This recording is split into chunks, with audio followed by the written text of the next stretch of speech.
नमस्कार विद्यार्थी मित्रांनो, मी संतोष चव्हाण। मित्रांनो, आज आपण एक महत्त्वपूर्ण सेशन या ठिकाणी पाहणार आहोत की ज्या सेशनच्या माध्यमातून आपण युरोपियन कंपन्यांचं आगमन नेमकं झालं आणि मॉडर्न इंडियाचा जो पहिला टॉपिक आपला आहे तो नेमका काय आहे त्याबद्दलची संपूर्णपणे माहिती या ठिकाणी पाहणार आहोत। लक्षात घ्या, ही जी बॅच आपण या ठिकाणी करत आहोत ही बॅच खास करून त्याच विद्यार्थ्यांसाठी आहे जे कंबाईनची तयारी करतायत। 8 ऑक्टोबरला आपला पेपर आहे आणि त्या पेपरच्या दृष्टिकोनातून आपल्याला काही मोजके असे लेक्चर्स या ठिकाणी करायचे आहेत की ज्या लेक्चरच्या माध्यमातून येणाऱ्या 8 ऑक्टोबरच्या पेपरमध्ये आपल्याला भरघोस या ठिकाणी मार्क या ठिकाणी मिळतील। 15 प्रश्न इतिहासासाठी विचारले जातात। त्या 15 पैकी 13 प्रश्नांची तयारी आज आपण इथे या ठिकाणी करण्याचं नियोजन या ठिकाणी करतोय। तर मॉडर्न इंडियाचा आधुनिक भारताच्या इतिहासातला पहिला टॉपिक जो आहे युरोपियन कंपन्यांचा आगमनाचा, तर तो आज आपण या ठिकाणी पाहणार आहोत, शिकणार आहोत। अत्यंत सोप्या पद्धतीनं, अत्यंत साधक बाधक, सर्वांना समजल असं, उगाचच आपण खूप मोठी इन्फॉर्मेशन तुम्हाला देऊन बसणार आणि त्या माध्यमातून ते प्रश्न पण येणार नाही। तर असं नाही करणार आपण। खूप लिमिटेड असे सोर्सेस मी तुमच्यापर्यंत या ठिकाणी पोहोचवेल की जे मोजकेच अभ्यास केल्यावर त्याचा उत्तर तुम्हाला परीक्षेमध्ये या ठिकाणी सहजरित्या मिळेल। तर आज आपण पहिल्या टॉपिकला स्टार्ट करूया। युरोपियन कंपन्यांचं आगमन जो आहे त्याच्यावर आज आपल्याला काम करूया। आता नेमकी काय परिस्थिती झालेली होती ती इथं एकदा समजून घेऊया। बघा, युरोपातील रेनेसान्स काय नेमका आहे आणि या युरोपातील रेनेसान्सचा भारताच्या संदर्भामध्ये काय नेमका इफेक्ट या ठिकाणी झाला त्याबद्दल आज आपण इथे चर्चा करूया। आता पहा, रेनेसान्सचा अर्थ काय, याला मराठीमध्ये पुनर्जागरण म्हटलं जातं। आता याचा अर्थ काय नेमका आहे, तर युरोपचा गत कालखंड जो आहे तो गत कालखंड पुन्हा या ठिकाणी निर्माण करणं, याला म्हटलं जातं रेनेसान्स, याला म्हटलं जातं पुनरुज्जीवन। काय नेमकं झालं होतं, तर युरोपच्या मध्य काळामध्ये सामंतशाही या ठिकाणी आली होती आणि या सामंतशाहीमध्ये सामान्य माणसाचं मोठ्या प्रमाणावर शोषण होत होतं। सामान्य माणूस जो आहे हा धर्माच्या आहारी गेलेला होता आणि धर्म हा माणसाच्या जीवनावर या ठिकाणी हावी झालेला होता, ज्याद्वारे धर्म आणि सामंतदार किंवा धर्मगुरू आणि सामंतदार सामान्यांचं शोषण या ठिकाणी या काळामध्ये करताना आपल्याला दिसून येतं। आणि म्हणून मग मध्ययुगामध्ये, युरोपच्या मध्ययुगामधनं या ठिकाणी रेनेसान्स, ज्याला पुनर्जागरण आपण म्हणतो, तर त्या काळामध्ये काही महत्त्वपूर्ण विचारवंतांचा उदय या ठिकाणी होतो, ज्यामध्ये गॅलिलिओ असेल, ज्यामध्ये कोपर्निकस या ठिकाणी असेल, लिओनार्दो विन्सी या ठिकाणी आहे, शेक्सपियर सारखे लोक या ठिकाणी आहेत। त्या लोकांनी युरोपच्या पुनर्जागरणाला या ठिकाणी सुरुवात केलेली आहे असं एकंदरीत पाहायला भेटतं। आणि म्हणून मग धर्मग्रंथांमध्ये ज्या काही चुकीच्या बाबी दिलेल्या होत्या त्याला आव्हान करण्यात आलं। उदाहरणार्थ की बायबलमध्ये लिहिलं गेलं होतं की पृथ्वी जी आहे ही या ठिकाणी वर्तुळाकार आहे, तर त्याला विरोध या ठिकाणी करण्यात आला आणि पृथ्वी ही लंबवर्तुळाकार आहे, ती काही गोल नसून ती लंबवर्तुळाकार आहे, अशा प्रकारची भूमिका घेतली गेली। याचबरोबर आपल्याला पाहायला भेटलं की युरोपच्या रेनेसान्सच्या माध्यमातून ज्या धार्मिक सुधारणा चळवळी पण या ठिकाणी झाला, ज्या धार्मिक सुधारणा चळवळीमध्ये धर्मव्यवस्थेच्या विरोधी भूमिका घेऊन या ठिकाणी सामान्य माणसांसाठी बायबल वाचण्याचा पण अधिकार असला पाहिजे, या प्रकारची भूमिका घेतली गेली। भारताच्या दृष्टिकोनातून युरोपचं रेनेसान्स का आवश्यक आहे, तर त्यामध्ये आपल्याला पाहावं लागेल की युरोपच्या या रेनेसान्समध्ये किंवा या युरोपच्या पुनर्जागरणाचे एकूण 3 टप्पे या ठिकाणी आपल्याला पडले पडतात। एक म्हणजे भौगोलिक जागाचा शोध, दुसरं म्हणजे प्रबोधन कालखंड आणि तिसरं म्हणजे त्या प्रबोधन कालखंडातूनच ज्या काही नवीन तंत्रज्ञानाचा विकास झाला, नवनवीन तंत्रज्ञान उदयास आले, त्या नव्या तंत्रज्ञानाच्या द्वारे या ठिकाणी युरोपात झालेली औद्योगिक क्रांती, या 3 घटकांचा भारताच्या सामाजिक जीवनावर मोठ्या प्रमाणावर इफेक्ट या ठिकाणी झाला आणि त्याचद्वारे या ठिकाणी युरोपियन कंपन्या ज्या होत्या, या युरोपियन कंपन्या नवा व्यापार करण्यासाठी, त्यांच्या देशात कच्चा माल पोहोचवण्यासाठी भारतामध्ये या ठिकाणी आलेल्या होत्या असं एकंदरीत या ठिकाणी दिसून येतं। आणि त्यामुळं युरोपच्या या रेनेसान्सचा पहिला टॉपिक आता आपण या ठिकाणी पाहणार आहोत, ते म्हणजे भौगोलिक जागाचा शोध जो आहे त्या संदर्भामध्ये आता आपल्याला इथं या ठिकाणी काम करायचं आहे। भौगोलिक जगाचा शोध जो आहे त्याच्यावर आपण या ठिकाणी चर्चा करूया। आता लक्षात घ्या मित्रांनो, हा जो भौगोलिक जग जे आपण पाहतो यावर जे आपल्याला काम करायचं आहे, काय नेमकं आहे त्यावर आपण थोडंसं इथं या ठिकाणी चर्चा करूया। आता बघा, हे रेनेसान्स त्या काळातलं एक महत्त्वपूर्ण प्रसिद्ध असं पेंटिंग होतं आणि तेच मी तुम्हाला यासाठी या ठिकाणी दाखवलेलं आहे। आता इथे आपण स्टार्ट करूया की मुख्यतः काय नेमकं घडलं होतं त्या संपूर्ण काळामध्ये. आता बघा, भारताचा प्राचीन कालखंड जर आपण पाहिला तर भारत आणि युरोप यांचा एकमेकांसोबत व्यापार या ठिकाणी खूप छान पद्धतीने चाललेला होता प्राचीन काळामध्ये. जसं की आपल्याला माहिती आहे की भारताच्या प्राचीन काळात जेव्हा अशोकाचं राज्य या ठिकाणी अस्तित्वात होतं त्यावेळेस दक्षिण भारतामध्ये चेर, चोल, पांड्य यांसारखे राज्यकर्ते होते आणि त्या लोकांचा रोमन साम्राज्यासोबत व्यापार होता. रोमन साम्राज्यातले लोक भारतातनं काळी मिरचीचा व्यापार या ठिकाणी करत होते आणि त्या बदल्यात भारतीयांना या ठिकाणी गोल्ड या ठिकाणी दिलं जात होतं. अशा प्रकारे युरोप आणि भारताचे व्यापारी संबंध हे पूर्वीपासून या ठिकाणी चालू राहिले आणि म्हणून पाहायला भेटतं की भारतातनं मोठ्या प्रमाणावर कच्चा माल खरेदी करून युरोपनी स्वतःची प्रगती केलेली होती. परिणामतः प्राचीन कालखंड युरोपचा हा गौरवशाली, वैभवशाली, संपन्नशाली या ठिकाणी राहिलेला होता, हे या ठिकाणी लक्षात असू द्या. आणि त्याचमुळं पुन्हा युरोपचं गतवैभव प्राप्त करायचं असेल, युरोपचा पुनर्जागरण पुन्हा निर्माण करायचा असेल, मागचे चांगले दिवस युरोपला परत एकदा प्राप्त करायचे असेल तर या ठिकाणी भारत, विशेषतः आशिया खंड याचा शोध घेणं गरजेचं राहिलं. आणि त्यामुळं युरोपातले लोक जे आहे, युरोपातले जे प्रवासी या ठिकाणी आहेत ते भारतामध्ये मध्य काळामध्ये यायला त्यांनी या ठिकाणी सुरुवात केलेली होती असं एकंदरीत दिसतं. आपण नाव पाहिलं असेल मार्को पोलोचं, आपण नाव पाहिलं असेल इब्न बतूताचं, म्हणजे हे मध्य काळामध्ये आलेले भारतात आलेले हे प्रवासी या ठिकाणी होते, हे या ठिकाणी लक्षात घ्या.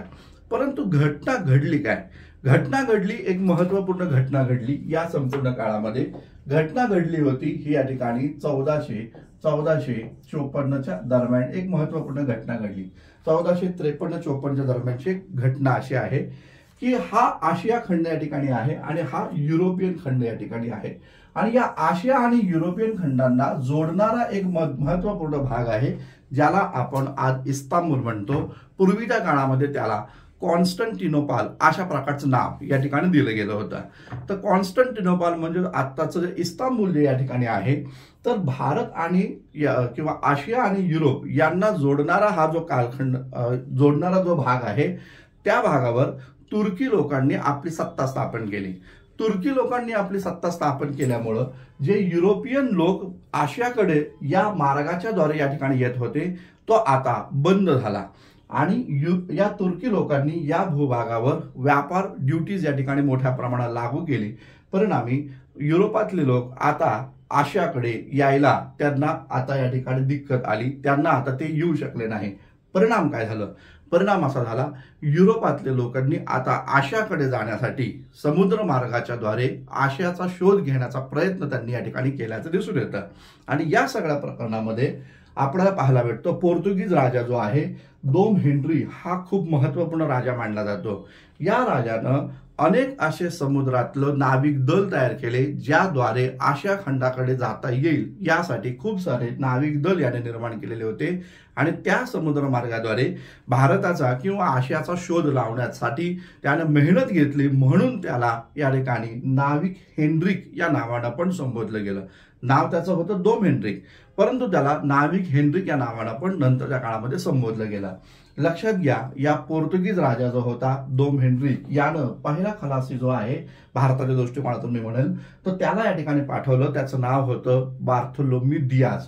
बार्थोलोमी दियाज जो आहे हा 1498च्या दरम्यान हा या ठिकाणी व्यापार करण्याच्या इराद्यानं तो या ठिकाणी किंवा जगाचा शोध लागण्याच्या इराद्यानं तो आफ्रिका खंडाच्या शेवटच्या टोकापर्यंत जाण्याचा प्रयत्न त्यानं या ठिकाणी केल्याचं आपल्याला या ठिकाणी दिसून येतं.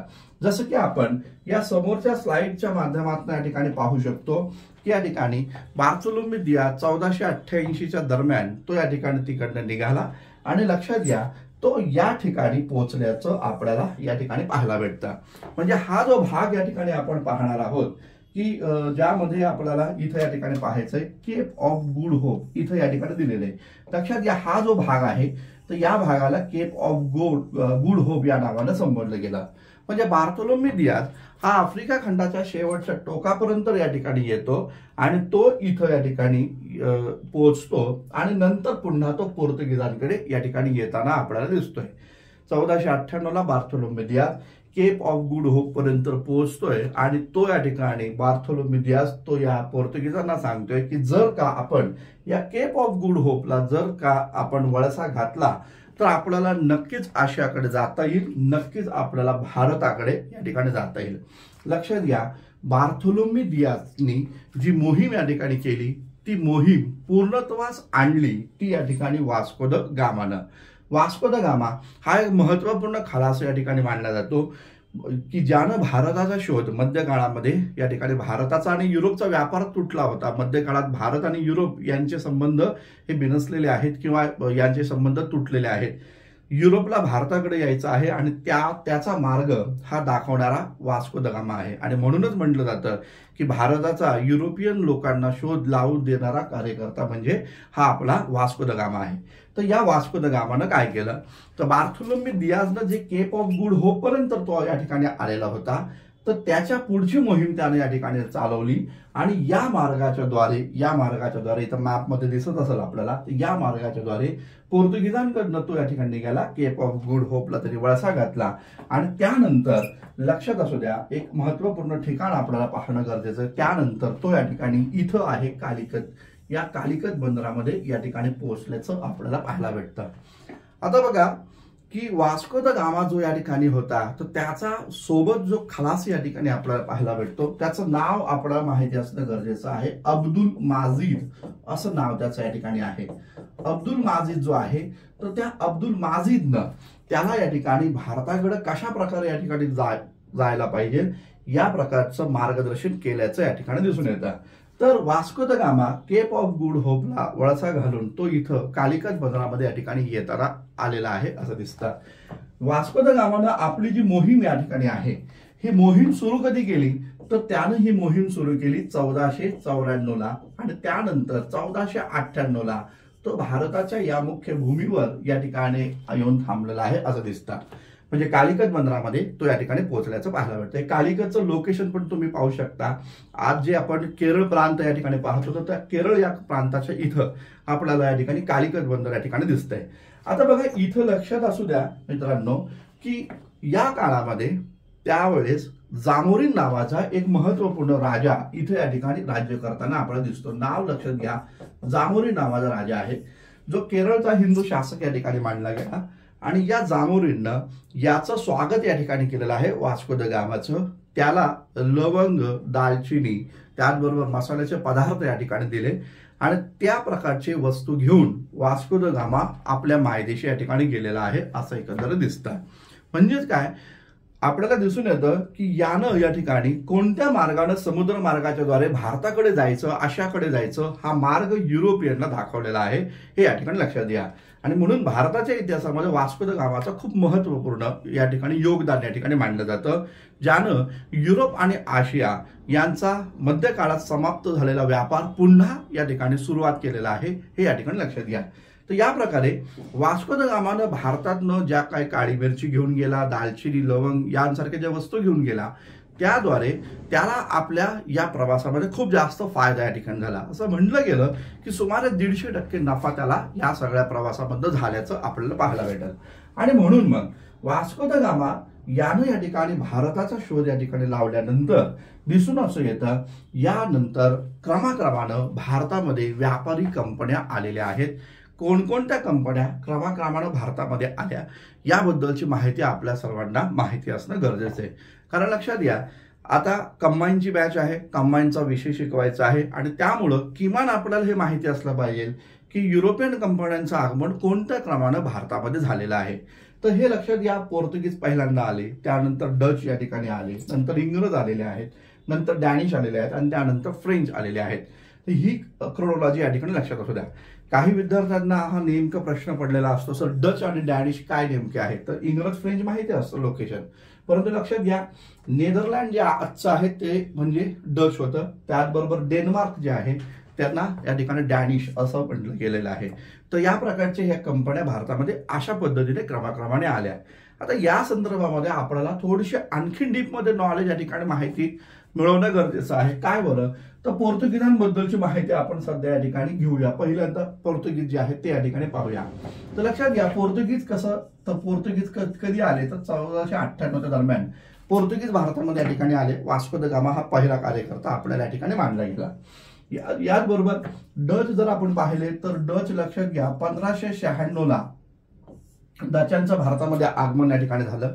आपल्याला माहिती आहे की या ठिकाणी कोरोनेलिस हस्तावान जो आहे हा पहिला डचांचा या ठिकाणी व्यक्ती या ठिकाणी मानला जातो, जो या ठिकाणी भारतामध्ये या ठिकाणी आल्याचं दिसतंय। याचबरोबर इंग्रज जर आपण पाहिले तर 1600ला ईस्ट इंडिया कंपनीची स्थापना या ठिकाणी झालेली आहे आणि 1601च्या दरम्यान राल्फ फिच नावाचा एक इंग्रज अधिकारी अकबराच्या दरबारामध्ये आलेला आहे।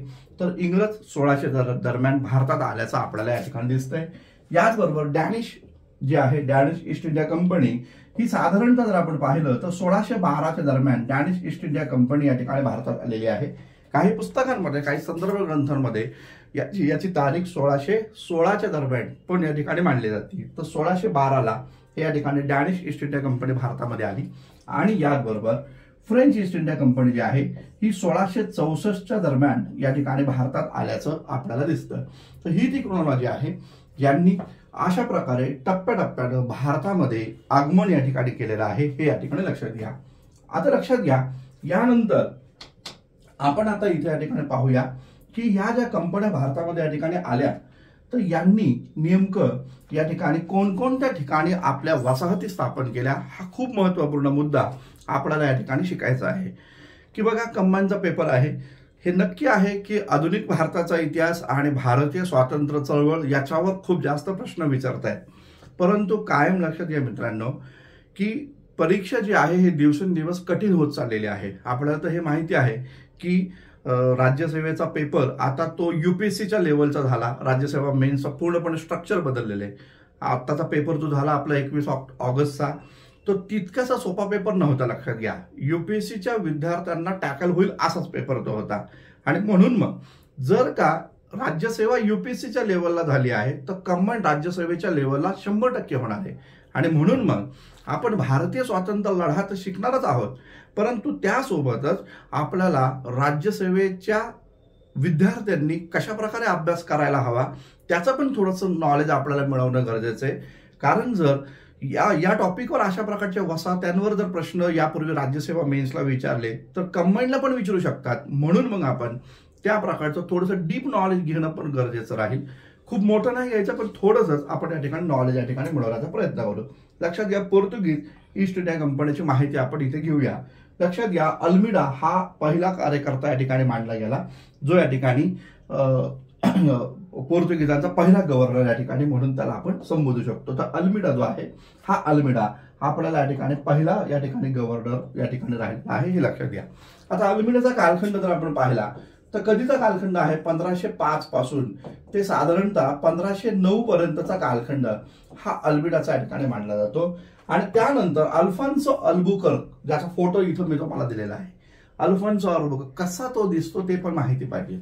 आता बघा, जनरली ऑफलाईनला अशा प्रकारचे बोर्ड्स वापरत नव्हतो, साधे बोर्ड्स आपण वापरत होतो, आता डिजिटलच्या स्वरूपात आलोय, त्यामुळं प्रत्यक्षरित्या हे माणसं कशी दिसतात हे कधीच बघितलं नव्हतं। तर आता आपल्याला याचा वापर, या टेक्नॉलॉजीचा वापर करता येईल। तर हे लक्षात घ्या, अशा प्रकारे अल्फान्सो अल्बुकर्क दिसत होता बाबा, तर हे लक्षात आलं पाहिजे। तर हा अल्फान्सो अल्बुकर्क जो आहे याचं भारताच्या दृष्टिकोनातून महत्वपूर्ण रोल या ठिकाणी आहे। काय नेमकं आहे ते आपण इथे समजून घेऊया। आता बघा, इथं पाहूया अल्बुकर्कचा कालखंड, हा अल्बुकर्कचा कालखंड 1509 पासून ते साधारणतः 1515 पर्यंतचा कालखंड अल्फान्सो अल्बुकर्कचा मानला जातो। आता याचा एक महत्वपूर्ण रोल राहिला, काय बरं, तर या अल्फान्सो अल्बुकर्कनं साधारणतः इथं गोवा दिसतंय बघा, गोवा, तर गोव्यामध्ये 1510ला त्यानं या ठिकाणी हस्तक्षेप केला आणि 1510ला त्यानं गोवा या ठिकाणी प्राप्त केला। गोवा त्या काळामध्ये जर आपण पाहिलं तर त्या काळामध्ये बिजापूरकडे या ठिकाणी होता गोवा, बिजापूरमध्ये गोवा या ठिकाणी होता आणि तो गोवा प्राप्त करण्यासाठी या अल्फान्सो अल्बुकर्कनं बिजापूर सोबत या ठिकाणी लढाई केलेली आहे असं दिसतं। आता बघा, प्रश्न तुम्हाला काय विचारला जाईल, प्रश्न विचारला जाऊ शकतो की अल्फान्सो अल्बुकर्कनं 1510ला गोवा प्राप्त करण्यासाठी कोणत्या शासकाची मदत घेतली। तर इथं दिसून येतं की महाराष्ट्राच्या खाली जर आपण पाहिलं तर विजयनगर साम्राज्य जे आहे तर ते दक्षिण महाराष्ट्र, तिथं विजयनगर साम्राज्य होतं आणि तिथं एक महान राजा राज्य करत होता ज्याचं नाव आहे कृष्णदेवराय। आपल्याला माहिती आहे मिडिवल इंडियातला हा महान राजा या ठिकाणी होऊन गेला। तर त्या कृष्णदेवरायनं गोवा प्रांत जिंकून घेण्यासाठी या ठिकाणी या अल्बुकर्कला मदत केलेली होती। मग कृष्णदेवरायचा बेनिफिट काय होता, त्याला फायदा काय होणार होता, तर गोवा हे एक महत्त्वपूर्ण व्यापारी केंद्र या ठिकाणी होतं आणि अरब स्थानातले लोक मोठ्या प्रमाणावर घोड्यांचा व्यापार हा गोव्यातनं या ठिकाणी करत होते आणि म्हणून मग त्याला असं वाटलं जर गोवा जर का या पोर्तुगीजांच्या ताब्यात आला तर पोर्तुगीज आपल्याला मोठ्या प्रमाणात घोडे जे आहे हे या ठिकाणी इथं प्राप्त या ठिकाणी करून देतील म्हणून कृष्णदेवरायानं या ठिकाणी अल्बुकर्कला गोवा जिंकून देण्यासाठी मदत केलेली आहे हा महत्त्वपूर्ण मुद्दा इथे लक्षात ठेवा। पोर्तुगीज जर आपण पाहिले तर या पोर्तुगीजांच्या वसाहती कुठे कुठे होत्या हा पण प्रश्न तुम्हाला अभ्यासणं गरजेचं आहे, अपेक्षित आहे, त्याच्यावर प्रश्न विचारले जातील। आता हा इंडियन मॅप आहे, इंडियन मॅप मध्ये आपल्याला या ठिकाणी दिसून येते की कुठे कुठे या ठिकाणी त्यांच्या वसाहती होत्या। इथं बघा, इथं दमण आहे, याचबरोबर इथं दीव आहे, म्हणजे दीव दमण मध्ये आहे। दादर नगर हवेली जो आहे तर तिथं जिथं स्टार केलेलं आहे त्या वसाहतीचं केंद्र त्यांचं राहिलं। साहजिकच गोवा एक महत्त्वपूर्ण वसाहत आहे। इथं कर्नाटकमध्ये हुबळी हे त्यांचं वसाहत या ठिकाणी आहे, याचबरोबर माहे आहे, कालिकत हे त्यांचं या ठिकाणी केंद्र आहे। बघा, जसं की आपण म्हणतो की यूपीएससीच्या विद्यार्थ्यांनी पण हे लक्षात ठेवा, राज्यसेवेच्या विद्यार्थ्यांनी पण लक्षात ठेवा, आपलं लेक्चर जरी कंबाईनचं असलं तरी मी यूपीएससीच्या विद्यार्थ्यांना पण त्यातनं काय प्रश्न येतील याचं सांगत असतो। आता ज्यांना घ्यायचंय त्यांनी घ्या, बाकीच्यांनी सोडून द्या। काय प्रश्न येऊ शकतो बघा की पोर्तुगीजांच्या पूर्व किनारपट्टीवरच्या वसाहती कोणत्या, असा प्रश्न येऊ शकतो। मग कालिकत, आपल्याला हे माहिती आहे की कालिकतला वास्को द गामा आला, पण कालिकत पूर्व किनारपट्टीमध्ये आहे की पश्चिम किनारपट्टीमध्ये आहे हेच माहित नसतं विद्यार्थ्यांना। त्यामुळे हे लक्षात घ्या, दीव दमण दादरा नगर हवेली हुबळी गोवा माहे आणि त्याचबरोबर कालिकत या पश्चिम किनारपट्टीवरचे बंदर त्यांच्या या ठिकाणी राहिलेले आहेत। आणि याचबरोबर इथं आपल्याला पाहायला भेटतं की पूर्व किनारपट्टी जी आहे तिथं पॉंडिचेरी आहे आणि याचबरोबर कारिकल जे आहे ते एक महत्त्वपूर्ण आहे। तर पॉंडिचेरी आणि कारिकल या भागामध्ये त्यांच्या वसाहती या ठिकाणी होत्या हे लक्षात घ्या। तर पोर्तुगीजांच्या अशा प्रकारच्या वसाहती आपल्याला दिसतात। यानंतर आपण आता पाहूया पुढच्या वसाहती ज्या आहेत त्या संदर्भामध्ये आपण इथं चर्चा या ठिकाणी करूया। एक मिनिट,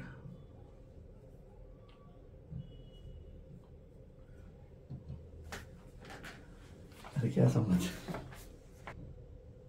तर पोर्तुगीज ईस्ट इंडिया कंपनीच्या या सगळ्या वसाहती पाहिल्यानंतर आता आपण आपल्या बाकीच्या कंपन्यांकडे या ठिकाणी जाऊया। आता लक्षात घ्या, इथं जर आपण या ठिकाणी गेलो तर आपल्याला या ठिकाणी दिसून येतं की त्यानंतर आलेली कंपनी कोणती आहे। तर इथं आपल्याला पाहायला वाटतं डच ईस्ट इंडिया कंपनी। आता डच ईस्ट इंडिया कंपनी जर आपण पाहिली तर हा कोरोनेल हस्तवान नावाची व्यक्ती ही पहिली व्यक्ती आहे जी भारतामध्ये आली 1596च्या दरम्यान। तर 1596च्या दरम्यान हा कोरोनेल हस्तवान भारतामध्ये या ठिकाणी आल्याचं दिसतंय। आणि या पद्धतीनं लक्षात घ्या, अत्यंत महत्वपूर्ण information, Dutch East India Company जी आहे ती स्थापन कधी झाली तर 1602 ला। ठीक आहे, हा हे इम्पॉर्टंट आहे की आपल्याला हे माहिती असलं पाहिजे की कोणती कंपनी कधी स्थापन या ठिकाणी झाली। तर ही कंपनी जी आहे ही 1602 ला स्थापन झाली, परंतु कोरोनेल हस्तवान जो आहे हा 1596 ला भारतामध्ये आलेला आहे हे या ठिकाणी लक्षात घ्या। आता लक्षात घ्या, डच जे आहे तर त्या डचांनी कोणकोणत्या ठिकाणी आपल्या वसाहती स्थापन केल्या याबद्दलची माहिती आपण या मॅपच्या माध्यमातून या ठिकाणी पाहूया। तर इथं आपल्याला दिसतं भडोच या ठिकाणी त्यांची एक महत्त्वपूर्ण वसाहत या ठिकाणी होती। त्याचबरोबर बसरूर या ठिकाणी कर्नाटकच्या जवळ आहे, तिथे त्यांची एक महत्त्वपूर्ण वसाहत आहे। कोचीन जे आहे, कोचीन ही पण त्यांची एक महत्त्वपूर्ण वसाहत डचांची या ठिकाणी राहिलेली आहे। याचबरोबर इकडे जर आपण पाहिलं तर नागपट्टणम जे आहे, नागपट्टणम ही त्यांची एक महत्त्वपूर्ण वसाहत या ठिकाणी आहे। आणि पुलिकत जे आहे, हे पुलिकत ही पण एक महत्त्वपूर्ण डचांची वसाहत या ठिकाणी आहेत असं दिसतंय। आता बघा मित्रांनो, डचांची पूर्व किनारपट्टी आणि पश्चिम किनारपट्टीमध्ये कोणकोणत्या वसाहती होत्या त्यांची इन्फॉर्मेशन आपल्या लक्षात ठेवणं गरजेचं आहे, कारण इथे प्रश्न विचारले जातील। ठीक आहे, डचांच्या पोर्तुगीजांच्या वसाहती कुठे आहेत। आता डचांबद्दलची माहिती काय बरं, तर बघा इथं आपल्याला दिलेली आहे की बेदरा युद्ध आहे, कधी झाले आहे 1759 ला। काय घडलं होतं त्या काळामध्ये, त्या काळामध्ये बंगालचा मोठा इश्यू या ठिकाणी झालेला आहे। आता बंगाल आपल्याला दिसतं बघा, इथं तारीख आहे 1759 ची। इंग्रजांनी आपल्याला माहिती आहे 1757 ला बंगालमध्ये प्लासीचं युद्ध या ठिकाणी जिंकलेलं होतं आणि प्लासी युद्ध 1757 ला या ठिकाणी जिंकल्यानंतर सिराजुद्दौलाचा पराभव त्यांनी या ठिकाणी केला आणि त्याच्या ऐवजी मीर जाफर जो आहे या मीर जाफरला या ठिकाणी गादीवर बसवलं। आपल्याला माहिती आहे रॉबर्ट क्लाइव्ह जो इंग्रजांचा अधिकारी या ठिकाणी आहे, त्यानं या ठिकाणी मीर जाफरकडनं खूप सारा नजराणा या ठिकाणी प्राप्त केल्या। खूप सारे पैसे या ठिकाणी त्यानं बंगालचा नवाब बनल्यानंतर मीर जाफर जो आहे बंगालचा नवाब बनल्यानंतर त्यानं या ठिकाणी या रॉबर्ट क्लाईव्हला दिले. आता रॉबर्ट क्लाईव्हला ते पैसे दिल्यानंतर कंपनी पण त्याच्याकडनं मोठ्या प्रमाणात पैशाची मागणी या ठिकाणी करू लागली. साहजिकच एकाच वेळेस रॉबर्ट क्लाईव्ह आणि दुसऱ्या ठिकाणी ईस्ट इंडिया कंपनी यांच्या मागण्या या ठिकाणी पूर्णत्वास नेणं हे शक्य नसल्या कारणाने त्या मीर जाफरनं इंग्रजांच्या सोबत युद्ध करण्याचा निर्णय घेतला आणि त्या मीर जाफरनं इंग्रजांच्या सोबत युद्ध करत असताना डचांची मदत या ठिकाणी घेतलेली आहे हे लक्षात घ्या. साहजिकच डचांनी या ठिकाणी मीर जाफरला या ठिकाणी मदत केलेली आहे आणि त्या प्रकारची माहिती रॉबर्ट क्लाईव्हला मिळाल्यानंतर रॉबर्ट क्लाईव्हनं बेद्रा या ठिकाणी 1759च्या दरम्यान एक युद्ध केलं. त्यालाच आपण बेद्रा युद्ध या नावानं या ठिकाणी संबोधतो. तर या बेद्रा युद्धामध्ये डचांचा पराभव ब्रिटिशांच्या द्वारे या ठिकाणी झालेला आहे. हा एक महत्वपूर्ण इन्फॉर्मेशन जी कंबाईनच्या पेपरला विचारली जाऊ शकते. बेद्रा युद्धात इंग्रजांनी कोणत्या कंपनीचा सर्वनाश केला, तर ते डच आहे हे या ठिकाणी लक्षात घ्या. आता यानंतर आपण दुसरी कंपनी या ठिकाणी जी आहे त्या दुसऱ्या कंपनीबद्दलची माहिती या ठिकाणी आता आपण इथे पाहूया. आता लक्षात घ्या, सर्वात इम्पॉर्टंट आहे की जिनं भारतावर सुमारे 200 वर्ष राज्य केलं अशा प्रकारचे ब्रिटिश ईस्ट इंडिया कंपनी, त्याबद्दलची माहिती आपण इथे या ठिकाणी पाहूया. आता ब्रिटिश ईस्ट इंडिया कंपनीच्या वसाहती कुठे होत्या, काय काय होत्या, हा संपूर्ण मॅप तुम्हाला या ठिकाणी इन्फॉर्मेशन देतोय. इथं आपण पाहूया या ब्रिटिश ईस्ट इंडिया कंपनीचे जे प्रमुख महत्वपूर्ण जे काही भारतात आलेले जे काही ब्रिटिशांच्या कडचे जे काही व्यापारी होते त्यांच्याबद्दलची माहिती आपण इथे पाहूया. लक्षात घ्या, राल्फ फिच हा पहिली व्यक्ती आहे की जी भारतामध्ये या ठिकाणी आलेली आहे.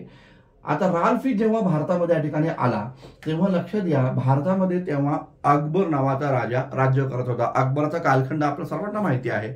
अकबर जर आपण पाहिलं तर 1556 ला या ठिकाणी गादीवर बसला आणि 1605 ला त्याचं निधन झालेलं आहे अकबराचं.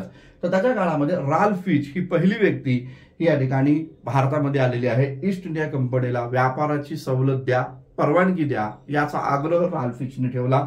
अकबरानं व्यापाराची परवानगी त्याला दिली नाही. राल्फ फिचच्या नंतर विलियम फिच जो आहे हा 1608च्या दरम्यान भारतामध्ये आलेली व्यक्ती या ठिकाणी मानली जाते. आता विलियम फिच जेव्हा भारतामध्ये या ठिकाणी आला तेव्हा लक्षात घ्या, भारताचा त्यावेळेचा शासक या ठिकाणी अकबराचा मुलगा जहांगीर या ठिकाणी आहे हे लक्षात घ्या. तर जहांगीर हा इथं राज्य करताना दिसून येतो. आता बघा जहांगीरचा कालखंड, तर जहांगीरचा कालखंड पाहिला तर 1605 पासून ते साधारणतः 1627 पर्यंतचा कालखंड हा जहांगीरचा या ठिकाणी आहे. आणि त्या काळामध्ये हा विलियम फिच भारतामध्ये येतो, जहांगीरकडे व्यापाराची परवानगी या ठिकाणी मागतो. त्या विलियम फिचच्या नंतर कॅप्टन हॉकिन्स भारतामध्ये या ठिकाणी आला. 1608 ला कॅप्टन हॉकिन्स या ठिकाणी इथं भारतामध्ये आल्याचं आपल्याला या ठिकाणी दिसून येतं. कॅप्टन हॉकिन्स आला, मात्र कॅप्टन हॉकिन्सला देखील जहांगीर राजानं या ठिकाणी परवानगी दिली नाही कंपनीसाठी. त्यानंतर इथं आपल्याला दिसून येतं थॉमस रो हा एक महत्वपूर्ण व्यक्ती या ठिकाणी आहे, जो राणी एलिझाबेथ जिनं ईस्ट इंडिया कंपनीला व्यापारी सनद दिली होती 1600 ला, त्या ईस्ट इंडिया कंपनी त्या राणीचा हा राजदूत थॉमस रो हा भारतामध्ये या ठिकाणी 1612च्या दरम्यान आला. आणि 1612ला हा थॉमस रो जसा जहांगीरच्या दरबारामध्ये या ठिकाणी आलेला आहे तसं जहांगीरनं याला या ठिकाणी राजदूत आलेला आहे. त्यामुळं जहांगीरनं ईस्ट इंडिया कंपनीला भारतामध्ये व्यापार करण्याचा ऑथराइजरित्या परवानगी दिलेली आहे हे लक्षात घ्या. आणि या परवानगीच्या माध्यमातून या ईस्ट इंडिया कंपनीनं भारतामध्ये या विविध ठिकाणी इथं या ठिकाणी वसाहती स्थापन केलेल्या आहे हे या ठिकाणी लक्षात घ्या. आता बघा मित्रांनो, इथं सर्वात इम्पॉर्टंट बघा, तुम्हाला या भारतात कंपनीच्या कुठे कुठे वसाहती होत्या त्याबद्दलची माहिती मी दिलेली आहे. पण आपल्या दृष्टिकोनातून सर्वात इम्पॉर्टंट वसाहती कोणत्या, तर तिथं रेड पेनने या ठिकाणी हायलाइट केलेलं आहे. सुरत आहे, मुंबई आहे, याचबरोबर मद्रास आहे आणि त्याचबरोबर कलकत्ता आहे. तर या 4 वसाहतींवर आयोग नेहमी प्रश्न या ठिकाणी विचारत असतो. पहा आता काय आहे, तर बघा सुरतला जर आपण पाहिलं तर सुरत 1613 ला पहिली वसाहत इंग्रजांनी सुरतमध्ये या ठिकाणी स्थापन केली आहे. हा महत्वपूर्ण मुद्दा. त्यानंतर दुसरी वसाहत जी आहे ही या ठिकाणी 1639 ला मद्रासमध्ये या ठिकाणी स्थापन केलेली आहे. दुसरी वसाहत ईस्ट इंडिया कंपनीची, ब्रिटिश ईस्ट इंडिया कंपनीची. तिसरी वसाहत ही मुंबई जी आहे 1661 ला या ठिकाणी स्थापन करण्यात आली आणि याचबरोबर चौथी वसाहत जी आहे ती आपल्याला 1690 ला इथं स्थापन केलेली आहे असं एकंदरीत दिसतं. तर 1690 ला ईस्ट इंडिया कंपनीने कलकत्ताला वसाहत स्थापन केलेली आहे हे लक्षात घ्या. आता मोस्ट इम्पॉर्टंट क्वेश्चन काय तर बघा, कलकत्तामध्ये जी वसाहत स्थापन झाली तर इंग्रजांनी 3 वसाहती एकत्र करून या वसाहतीची स्थापना केलेली आहे. गोविंदपूर, सुतानती आणि कालिकत. नीट लक्षात घ्या, गोविंदपूर, सुतानती आणि कालिकत या 3 छोट्या वसाहतींना एकत्र करून त्यांनी इथं एक मोठी वसाहत स्थापन केली, जिला त्यांनी सुरुवातीला फोर्ट विलियम असं नाव दिलेलं होतं आणि नंतर कलकत्ता असं नाव या ठिकाणी बनलेलं आहे हे लक्षात घ्या. या प्रकारे फोर्ट विलियम, कलकत्ता या ठिकाणी चौथी वसाहत त्यांची इंग्रजांची राहिली. आणि यानंतर मग इंग्रजांनी ठिकठिकाणी पटनामध्ये, आग्र्यामध्ये, अजमेरमध्ये, इथं साष्टी जी आहे, साष्टीमध्ये, कन्नानूरमध्ये आपल्या वसाहती स्थापन केल्या आणि नंतरच्या काळात भारतातला बराच मोठा भाग त्यांनी या ठिकाणी कॅप्चर केला. यस, आपल्याला हे माहिती आहे की भारताचं स्वातंत्र्य युद्ध याच ब्रिटिश ईस्ट इंडिया कंपनीच्या विरोधात आणि त्यानंतर आलेल्या सत्ताधीशांच्या विरोधात म्हणजे राणी सरकारच्या विरोधामध्ये या ठिकाणी राहिलेला आहे असं एकंदर दिसतंय. तर हा एक महत्त्वपूर्ण मुद्दा इथे लक्षात घ्या. मुंबईचं एक वैशिष्ट्य आहे बघा, इथं दिलेलं आहे व्हाईट हॉल करार. आता बघा, व्हाईट हॉल करार कंबाईनची तयारी करणाऱ्या विद्यार्थ्यांना जनरली माहीत नसतं व्हाईट हॉल करार काय प्रकार आहे, परंतु इथं आपल्या लेक्चरच्या माध्यमातून आपण याच्याबद्दल पण मी तुम्हाला इन्फॉर्मेशन देईल. राज्यसेवा आणि यूपीएससी करणाऱ्या विद्यार्थ्यांना पण हे लेक्चर्स इम्पॉर्टंट आहे. तर व्हाईट हॉल करार काय आहे ते नीट समजून घ्या. व्हाईट हॉल करार हा काय नेमका होता तर या काळामध्ये इंग्रजाच्या चार्ल्स द्वितीय या राजानं पोर्तुगीज राजकन्येसोबत विवाह केला आणि त्यामुळं पोर्तुगीजांच्या ताब्यामध्ये होती मुंबई. तर ही वसाहत, त्या वसाहत मुंबई वसाहत ही इंग्रजांना हुंड्यामध्ये या ठिकाणी देण्यात आली आणि मुंबई ही वसाहत हुंड्यामध्ये पोर्तुगीजांच्या द्वारे इंग्रजांना दिली गेलेली आहे. आयोगाने जर प्रश्न विचारला की पोर्तुगीजांनी कोणती वसाहत या ठिकाणी इंग्रजांना हुंड्यामध्ये दिली तर ती मुंबई वसाहत आहे हे या ठिकाणी लक्षात घ्या. त्याचबरोबर व्हाईट हॉल करार या ठिकाणी झाला आणि या करारानुसार काय ठरलं गेलं, करारानुसार ठरलं गेलं की पोर्तुगीजांच्या ताब्यात असणारी मुंबई ही इंग्रजांना या ठिकाणी दिली जाईल. त्या बदल्यात इंग्रजांनी पोर्तुगीजांच्या वसाहतींचं संरक्षण करावं. लक्षात घ्या, पोर्तुगीजांच्या वसाहतीचं संरक्षण करावं. आता बघा, थोडंसं नॉलेज आपलं मिळवा, म्हणजे थोडंसं आपल्या बुद्धीला ताण या ठिकाणी द्या. आपल्याला माहिती आहे बघा, भारत देश स्वतंत्र झाला कधी 15 ऑगस्ट 1947ला. 15 ऑगस्ट 1947ला भारत देश स्वतंत्र होतोय, परंतु गोवा जे आहे हे गोवा जर आपण पाहिलं तर गोवाची मुक्ती ही 1961 ला आहे. म्हणजे 1961 ला गोवा या ठिकाणी स्वतंत्र झाला, पोर्तुगीजांची वसाहत तिथे होती. म्हणजे आपल्याला हे लक्षात आलं पाहिजे की इंग्रज मोठे सत्ताधीश त्यांनी भारतातल्या बऱ्याच मोठ्या भाग गिळंकृत केला, भारतातल्या बऱ्याच मोठ्या भागावर आपलं साम्राज्य स्थापन केलं, परंतु त्यांनी गोव्याला हात लावला नव्हता. जिथं जिथं पोर्तुगीजांच्या वसाहती होत्या त्या वसाहती त्यांनी नष्ट केल्या नव्हत्या. हे लक्षात ठेवा, हे लक्षात येण्याची बाब. तर असं काय झालं तर याचं कारण होतं ते म्हणजे व्हाईट हॉल कराराचं पालन इंग्रज या ठिकाणी करत होते आणि या व्हाईट हॉल करारामुळेच त्यांनी या ठिकाणी गोव्याला हात लावला नव्हता. गोवा ही पोर्तुगीजांच्याच ताब्यात शेवटपर्यंत राहिली आणि शेवटी मग नेहरू प्रधानमंत्री बनले तेव्हा नेहरूंच्या कालखंडामध्ये आपल्याला गोवा मुक्ती संग्राम या ठिकाणी करावा लागला. परिणाम असा झाला की सन 1961 साली गोवा जे आहे हे या ठिकाणी भारताच्या ताब्यात आलं आणि भारतीयांनी पोर्तुगीजांच्या ताब्यातनं गोवा हे या ठिकाणी मुक्त करून घेतला. हा महत्त्वपूर्ण मुद्दा इथे लक्षात घ्या. तर ब्रिटिशांच्या वसाहती कुठे कुठे होत्या या संदर्भामध्ये ही स्लाइड तुम्हाला माहिती या ठिकाणी देते. आता पुढे आपण पाहूया त्यानंतरचा महत्त्वपूर्ण मुद्दा. लक्षात घ्या, आता बघा, एक अत्यंत महत्त्वपूर्ण कंपनी आहे, तिचं नाव आहे डॅनिश ईस्ट इंडिया कंपनी.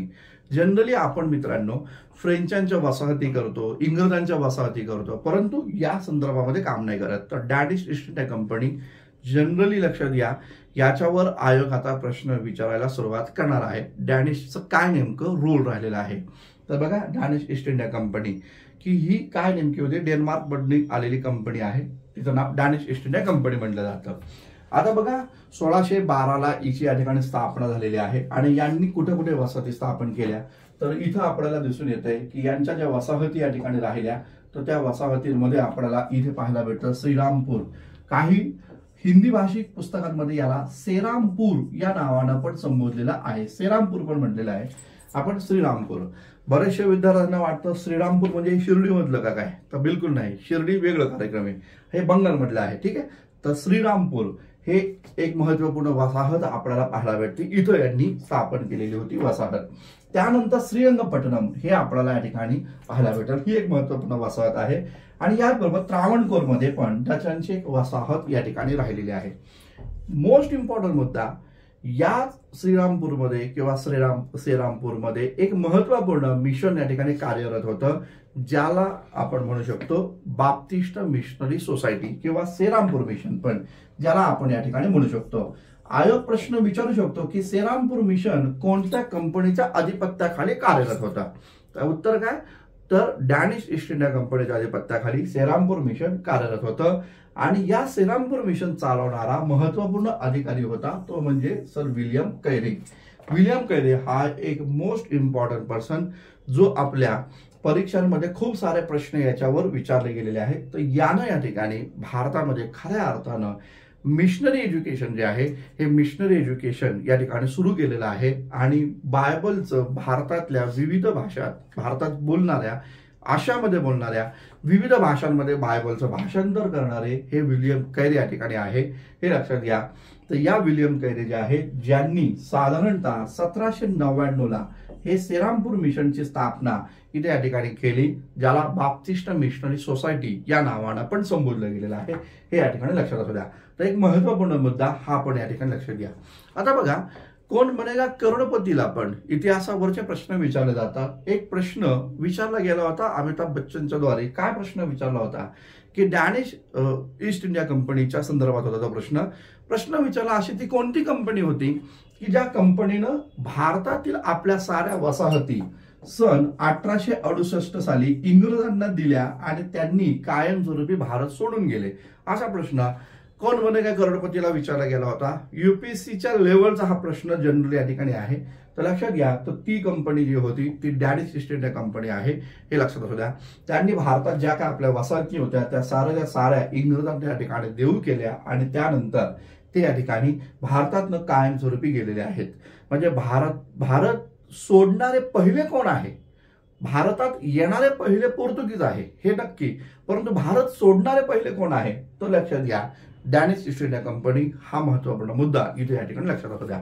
आता आपण त्यानंतरची महत्वपूर्ण कंपनी जी आहे त्याच्याबद्दल या ठिकाणी माहिती या ठिकाणी घेऊया। ती कंपनी जर आपण पाहिली तर लक्षात घ्या, यस सर्वांना माहिती आहे, फ्रेंच ईस्ट इंडिया कंपनी। आता बघा, फ्रेंच ईस्ट इंडिया कंपनी जर आपण पाहिलं तर या फ्रेंचांच्या वसाहती कुठे होत्या, काय नेमके होत्या, त्याबद्दलची माहिती घेऊया। 1664 साली कॉलबार्ट हा एक महत्वपूर्ण इंग्रजांचा गव्हर्नर होता, तर त्या फ्रेंचांचा गव्हर्नर होता। तर त्या कॉलबर्टच्या द्वारा ही फ्रेंच ईस्ट इंडिया कंपनीची स्थापना झाली आणि कॉलबर्ट हा पहिला व्यक्ती जो आहे जो भारतामध्ये या ठिकाणी आलेला आहे। 1664 साली फ्रेंच भारतामध्ये या ठिकाणी आल्याचं दिसून येतं आणि त्यानुसार त्यांनी आपल्या वसाहती स्थापन केल्या। लक्षात घ्या, चंद्रनगर जनरली आपल्याला माहिती आपण पुस्तकांमधून वाचत असतो बघा, परंतु चंद्रनगर नेमकं आहे कुठं हे माहितच नव्हतं आतापर्यंत आपल्या विद्यार्थ्यांना। तर लक्षात घ्या, चंद्रनगर जे आहे ही तर त्यांची एक महत्वपूर्ण वसाहत होती। आयोगाने बघा राज्यसेवा मेन्सला प्रश्न विचारला, चंद्रनगरचा फ्रेंचांचा महत्वपूर्ण गव्हर्नर कोण होता, तर लक्षात घ्या कोण होता गव्हर्नर, तर डुप्ले होता, हे लक्षात असलं पाहिजे। तर बघा, व्हिज्युअलाइज आपलं झालं पाहिजे, यापूर्वी आपण होत नव्हतं, आता डिजिटल थ्रू टीचिंगच्या माध्यमातून तुम्हाला या प्रकारची मेहनत घेऊन तुम्हाला सगळ्या गोष्टी क्लिअर करून सांगणार आहे, कुठल्या वसाहती होत्या। बघा, कानानं आणि डोळ्यानं जे पाहतो ते कधीच विसरत नाही, हे लक्षात ठेवा। आणि तीच मेथड आपण डिजिटल एज्युकेशन टीचिंगच्या माध्यमातून देत आहे। तर चंद्रनगर ही एक त्यांची वसाहत आहे। याचबरोबर यानम ही एक वसाहत आहे। मसुलीपट्टणम जे आहे हे मसुलीपट्टणम ही त्यांची वसाहत होती। पॉंडिचेरी ही एक महत्वपूर्ण वसाहत त्यांची या ठिकाणी राहिलेली आहे। पॉंडिचेरी मोस्ट इम्पॉर्टंट, यामन, मसुलीपट्टणम, त्याचबरोबर पॉंडिचेरी या पूर्व किनारपट्टीवरच्या वसाहती आहेत। त्याचबरोबर सुरत पण ही त्यांची वसाहत या ठिकाणी राहिली काही काळासाठी, आणि त्रावणकोर पण ही एक महत्वपूर्ण वसाहत या ठिकाणी आपल्याला पाहायला भेटते। तर अशा प्रकारे फ्रेंचांच्या महत्वपूर्ण वसाहती हे आपण या ठिकाणी पाहिले। आता बघा मित्रांनो, इंग्रजांचं युद्ध जे झालं ते जसं मागच्या स्लाइडमध्ये आपण पाहिलं की बेद्रा युद्धात डचांचा पराभव इंग्रजांनी केला आणि याचबरोबर दुसरं एक युद्ध झालं, ते युद्ध म्हणजे वॉन्डिवॉर्सचं या ठिकाणी युद्ध इथं दिलेलं आहे बघा, वॉन्डिवॉर्सचं युद्ध. तर वॉन्डिवॉर्सचं एक युद्ध या ठिकाणी झाल्याचं दिसून येतं. तर कधी 1760ला भारताच्या कर्नाटकच्या भूमीवर आपल्याला दिसतं युद्ध झालं, ज्याला आपण कर्नाटक युद्ध म्हणतो, जे इंग्रज आणि फ्रेंच यांच्यात कोण सुपर पॉवर ठरेल अशा प्रकारचं ते युद्ध भारताच्या भूमीत झालं आणि त्या युद्धामध्ये इंग्रजांचा विजय झाला. इंग्रजांनी वॉन्डिवॉश या ठिकाणी, भारतातलं ठिकाण आहे, तर त्या वॉन्डिवॉश या ठिकाणी फ्रेंचांचा इथं पराभव केल्याचं आपल्याला या ठिकाणी दिसून येतं. तर हा एक महत्त्वपूर्ण मुद्दा. आता पहा मित्रांनो, आपण सर्वांनी युरोपियन कंपन्यांचे आगमन पाहिलं. युरोपियन कंपन्यांचे कोणकोणते प्रमुख लोक भारतात आलेले होते, त्यांनी भारताच्या संदर्भात काय काय महत्त्वपूर्ण भूमिका घेतल्या आणि कोणकोणत्या ठिकाणी वसाहती स्थापन केल्या, या सर्वांवर आपण डिटेलपणे या ठिकाणी चर्चा केलेली आहे. आता आपण पाहूया, भारतामध्ये जेव्हा युरोपियन कंपन्यांचं आगमन झालं तेव्हा भारतामध्ये काय नेमकं चाललं होतं, भारताचा सामाजिक आणि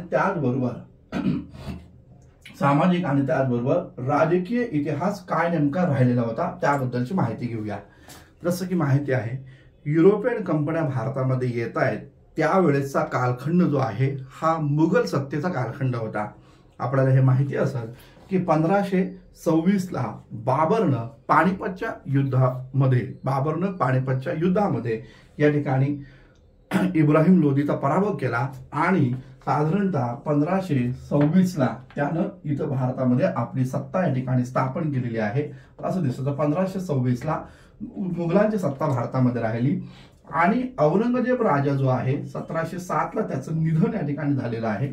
तर हा कालखंड 1526 पासून ते साधारणतः हा कालखंड जो आहे 1526 पासूनचा कालखंड हा आपल्याला पाहायला भेटतो की हा जो कालखंड आहे हा मुघलांचा उच्च कालखंड या ठिकाणी मानला जातो. या काळामध्ये बाबर, त्यानंतर आपण पाहू शकतो हुमायून, त्यानंतर अकबर, त्यानंतर जहांगीर, त्यानंतर शहाजहान आणि मग त्याचा मुलगा औरंगजेब, अशा प्रकारचे महत्त्वपूर्ण राजे इथं या काळामध्ये इथं विराजमान झालेले आहेत. अशा पद्धतीचा आपल्याला इतिहास माहिती आहे. आता बघा, यानंतर पुढं आपण या ठिकाणी पाहूया की यानंतरचा मुघलांचा इतिहास काय नेमका होता. आता बघा, औरंगजेब राजाच्या निधनानंतरचा भारत हा कसा होता त्याबद्दलची माहिती आपण इथे पाहूया. पहा,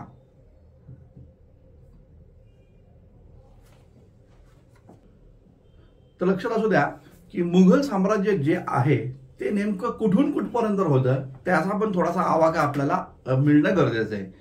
मुघलांनी सर्वात जास्त औरंगजेबाच्याच काळात भारताचा भूभाग या ठिकाणी व्यापल्याचा आपल्याला दिसतंय. आता बघा, हा औरंगजेबाचा फोटो आपल्याला माहिती पाहिजे कसा आहे, कसा दिसतोय औरंगजेब, आणि याचबरोबर हा एवढा मोठा भाग जो आहे हा त्यांच्या अधिपत्याखाली या ठिकाणी राहिलेला आहे, हे लक्षात घ्या. तर अशा प्रकारे मुघलांचं साम्राज्य हे आपल्याला या ठिकाणी एक व्यापक साम्राज्य आहे, ज्या मुघलांच्या काळातच युरोपियन कंपन्यांचं आगमन भारतामध्ये या ठिकाणी झाल्याचं दिसतं. आता आपल्याला सर्वात इम्पॉर्टंट मुद्दा काय, कंबाईनचा पेपर करतोय, कंबाईनच्या पेपरसाठी आपल्याला जायचं आहे, मग आपल्याला मुघल भारत करायचा आहे का, तर बिलकुल नाही. कारण एन्शियंट मिडिवल हा टॉपिकच नाही, तुम्हाला कंबाईनला अभ्यासक्रमाचा भागच नाही. मग अशा वेळेस आपल्याला काय करायचंय, तर लॅटर्स मुघल इम्पॉर्टंट आहे, ना की ग्रेट मुघल्स. ग्रेट मुघल्स हा राज्यसभेचे विद्यार्थी करतील, परंतु कंबाईनच्या विद्यार्थ्यांनी किमान लॅटर्स मुघल जे आहेत ते करणं गरजेचं आहे. मग लॅटर्स मुघल काय प्रकरण आहे, तर ते आपल्याला या ठिकाणी दिसतं की औरंगजेबच्या निधनानंतर औरंगजेबचे जे उत्तराधिकारी आहेत त्यांची क्रोनॉलॉजी काय नेमकी आहे ती. आता बघा, यावर प्रश्न कशा स्वरूपात विचारले जातात, तर प्रश्न विचारला जाऊ शकतो बहादूर शाह प्रथमवर. प्रश्न विचारला जाऊ शकतो की औरंगजेबच्या निधनानंतर कोणता राजा ज्यानं भारतामध्ये या ठिकाणी सत्ता स्थापन केली, तर तो आहे बहादूर शाह प्रथम. याचं आधीचं नाव आहे मुअज्जम. औरंगजेबाला जी काही मुलं होती तर त्या मुलांमधला सर्वात मोठा जो होता मुअज्जम, तर तो मुअज्जम जो आहे हा मुअज्जम त्याने या ठिकाणी गादी प्राप्त केली 1707ला आणि त्यानंतर त्यानं बहादूर शहाचा किताब धारण केला, जो बहादूर शाह प्रथम या नावानं ओळखू लागला. तर बहादूर शाह प्रथम हा आपल्याला या ठिकाणी इम्पॉर्टंट शासक म्हणून मानला जातो. आपल्याला माहिती आहे की संभाजी महाराजांचा मुलगा म्हणजे शाहू महाराज जे आहे, हे शाहू महाराज औरंगजेबाच्या ताब्यामध्ये या ठिकाणी होते. तर बहादूर शाह प्रथम ही तीच व्यक्ती आहे की ज्यानं शाहू महाराजांची या ठिकाणी सुटका या ठिकाणी केलेली आहे, हे या ठिकाणी लक्षात घ्या. तर बहादूर शाह प्रथम हा मोस्ट इम्पॉर्टंट आहे. तर राज्यसेवेची ज्यावेळेस बॅच होईल त्यावेळेस हे डिटेल्समध्ये मी तुम्हाला शिकवेल, परंतु कंबाईनच्या विद्यार्थ्यांनी ॲटलिस्ट लॅटस मुघल शासकांची क्रोनॉलॉजी माहिती असणं गरजेचं आहे. तर त्याच्यामध्ये आपण पाहतो बहादूर शाह प्रथम 1707 ते 1712 पर्यंतचा त्याचा कालखंड आहे. त्यानंतर जहांगीर शाह जो आहे 1712 पासून 1713 पर्यंतचा त्याचा कालखंड आहे.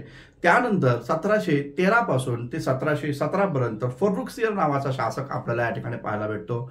मोस्ट इम्पॉर्टंट आहे फर्रुखसियर. याच फर्रुखसियरने मित्रांनो ईस्ट इंडिया कंपनीला दस्तक दिलं. दस्तक म्हणजे सवलतीचं गाठोड दिला. 3 प्रकारच्या सवलती होत्या कंपनीला, त्याने ते दिल्या. त्यापैकी एक अशी होती की कंपनी ज्या ठिकाणी आपली वसाहत स्थापन करेल त्या ठिकाणी कंपनी तटबंदी करेल. कंपनी स्वतःचे कॉइन्स या ठिकाणी काढण्याचा अधिकार यामध्ये या ठिकाणी होता. कंपनी स्वतःचे कॉइन्स देखील काढू शकेल. आणि तिसरं व सर्वात इम्पॉर्टंट आहे ते म्हणजे काय, कंपनीला बंगाल, बिहार, ओरिसा या प्रांतामध्ये, विशेषतः बंगाल प्रांतामध्ये व्यापार करत असताना करमुक्त व्यापाराची परवानगी. तर करमुक्त व्यापाराची परवानगी देणारा पहिला शासक औरंगजेब होता. लक्षात घ्या, 1698ला औरंगजेबानं कंपनीला या ठिकाणी करमुक्त व्यापाराची परवानगी दिली. आणि त्याच्यानंतर दस्तकच्या माध्यमातून फर्रुखसियर जो आहे त्यानं 1717ला या दस्तकचं जे दस्तक जे औरंगजेबाने या ठिकाणी दिलं होतं त्याचं पुनरुज्जीवन केलं, ते पुन्हा या ठिकाणी चालू केलं. हे या ठिकाणी लक्षात घ्या.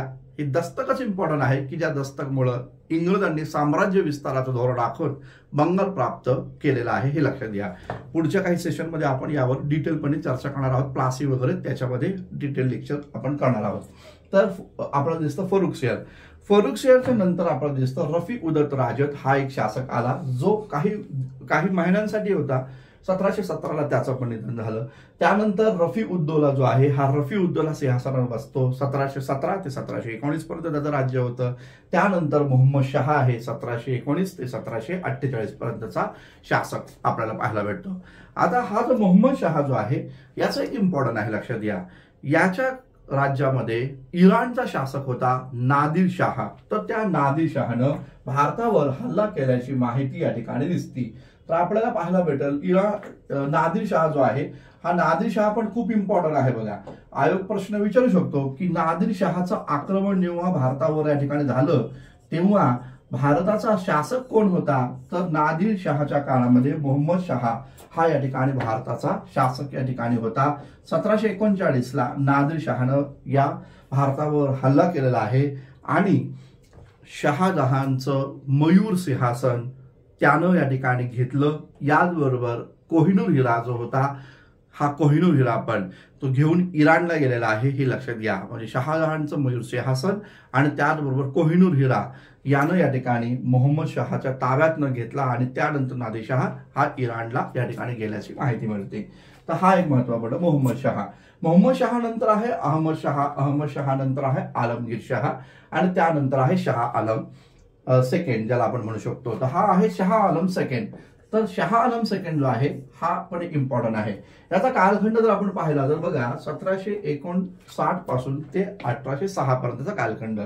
आता शाह आलम आपल्यासाठी इम्पॉर्टंट काय आहे, तर आपल्याला माहिती आहे इंग्रजांचं एक युद्ध झालेलं आहे, ज्या युद्धाचं नाव आहे बक्सार युद्ध. तर बक्सार युद्ध जे आहे तर ते पण इम्पॉर्टंट आहे. कधी झालं बक्सारचं युद्ध, आपल्याला माहिती असली पाहिजे डेट. कंबाईनच्या विद्यार्थ्यांना 23 ऑक्टोबर सन 1764 साली, 23 ऑक्टोबर सन 1764 साली बक्सारचं युद्ध झालं, ज्या युद्धामध्ये इंग्रजांनी 3 शासकांचा पराभव केला. बंगालचा मीर कासिम, त्याचबरोबर अवधचा शुजाउद्दौला आणि मुघल बादशाह शाह आलम सेकंड याला या ठिकाणी पराभूत केल्याचं दिसतं. शाह आलम सेकंडला पराभूत केल्यानंतर शाह आलम सेकंड जो आहे हा अलाहाबादच्या किल्ल्यामध्ये या ठिकाणी जाऊन लपला होता. त्याच अलाहाबादच्या किल्ल्यामध्ये या ठिकाणी तिथं रॉबर्ट क्लाइव्हनं त्या अलाहाबादचा किल्ला संपूर्णपणे घेरला आणि तिथं रॉबर्ट क्लाइव्हनं या शाह आलम सेकंड सोबत एक तह केला. त्याच तहाला म्हटलं जातं अलाहाबादचा तह. ट्रीटी ऑफ अलाहाबाद हे लक्षात घ्या. ट्रीटी ऑफ अलाहाबाद हे आपण त्याच्याबद्दल या ठिकाणी पाहणारच आहोत. ट्रीटी ऑफ अलाहाबाद जो आहे ते पण पाहणार आहोत. अलाहाबादचा तह ज्याला आपण म्हणू शकतो, जो कधी झाला 1765 साली झालेला आहे, हे लक्षात घ्या. तर अलाहाबादचा तह या शाह आलम सेकंड सोबत करण्यात आला, ज्याचा परिणाम बंगाल प्रांत जो आहे, या बंगाल प्रांतामध्ये इंग्रजांनी या ठिकाणी महसूल जमा करण्याचा अधिकार प्राप्त केलेला आहे. अलाहाबादच्या तहाच्याच द्वारे बंगाल प्रांतामध्ये दुहेरी शासन व्यवस्था लागू झालेली आहे. हे सगळ्या गोष्टी या ठिकाणी घडल्या. प्लासी युद्धामध्ये आपण सगळ्या या गोष्टी कव्हर करणार आहोत. तर शाह आलम सेकंड या ठिकाणी 1806 पर्यंत शासक राहिला. त्यानंतर अकबर शाह. आता बघा अकबर शाह बद्दलची इन्फॉर्मेशन काय बरं इम्पॉर्टंट परीक्षेच्या दृष्टिकोनातून, तर हाच तो अकबर शाह आहे ज्याला अकबर सेकंड पण म्हटलं गेलं.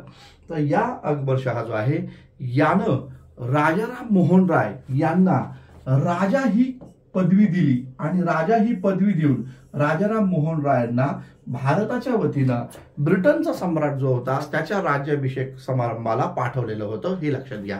तर आयोग प्रश्न विचारला की राजाराम मोहन राय यांना राजा ही पदवी कोणी दिली, तर अकबर शहानं दिलेली आहे. हा महत्वपूर्ण मुद्दा हे या ठिकाणी लक्षात घ्या.